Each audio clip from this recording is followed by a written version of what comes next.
Hi guys, good morning. Ngayon magluluto po tayo ng chicken feet or adidas.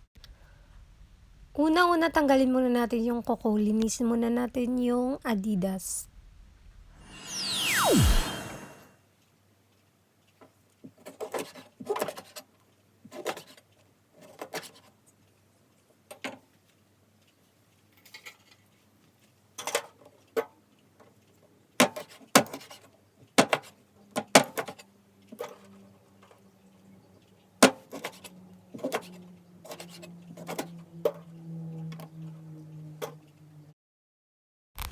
So, ayan guys, nalinis na natin, natanggal na natin lahat ng mga kuko niya.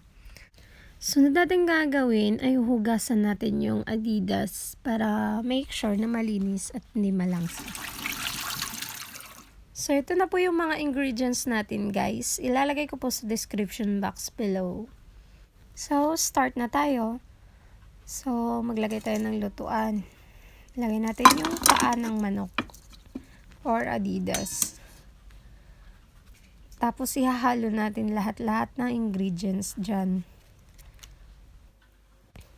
So, we have bay leaves or dahon ng laurel. We have garlic or bawang.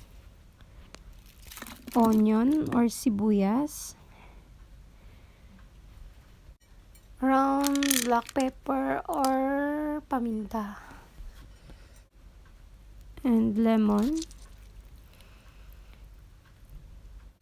Of course, we have magic sarap, pampalasa. Then we add the bitsin. Hindi ko alam ano sa English to. And then we will add the asin or salt, vinegar or suka, and then soy sauce or toyo, and then the water or tubig. So, ayan guys, nalagay na natin lahat. And later on, ilalagay natin yung honey pag malapit na maluto. So, haluin natin guys para ma-on na natin yung apoy. So, ayan na siya. Pakuluan natin. Ayan guys, kumulo na siya. Hintayin natin maluto. Add natin yung honey. Nakita nyo naman, sobrang sarap niyan.